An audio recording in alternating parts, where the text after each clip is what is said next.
everyone, and welcome to the 11th episode of our Spring Into Reading series.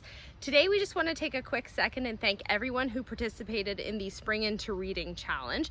We have contacted the winners, and can you imagine 3 families are getting free entrance into the Rotary Club's double feature drive-in movie on June 19th. Congratulations again.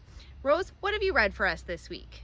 So I'm going to talk a little bit about the books that I'm looking at, and a little different today, as I mentioned last week. So the first book, I'll have to reach down and get it. Sorry, the first book, The Better Brain, is a book by, it's Bonnie Kaplan and Julia Ruckledge, and both of them are highly esteemed and scientists. They've done a great deal of research, and that's one of the foundations of this book that I think can really brings it home to me, that I think it's a good book, is that they really demonstrate a lot of scientific knowledge, research, and prove it in a readable and accessible manner.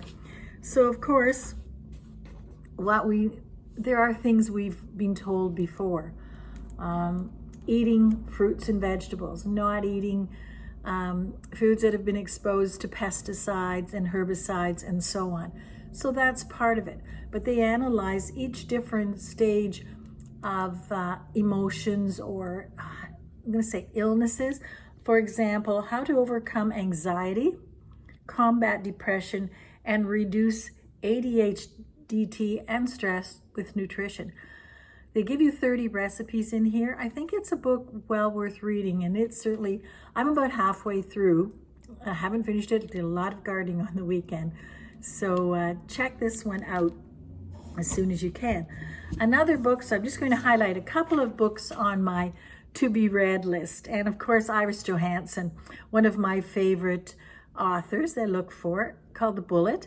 And it's an Eve Duncan novel. She's kind of diverted for a while and away from Eve Duncan to a few of her other characters. So it's great to see this back.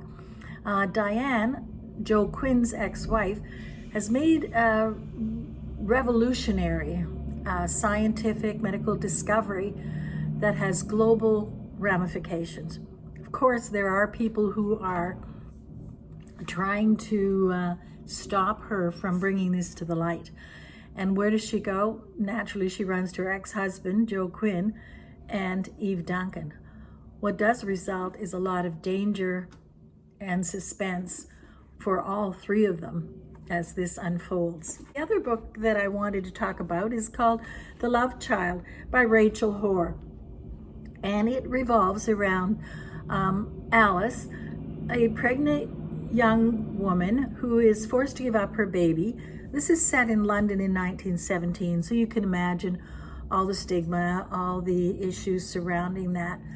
Somehow it has made her a stronger person, and against a lot of the odds at the time, she pursues a medical career and becomes a doctor.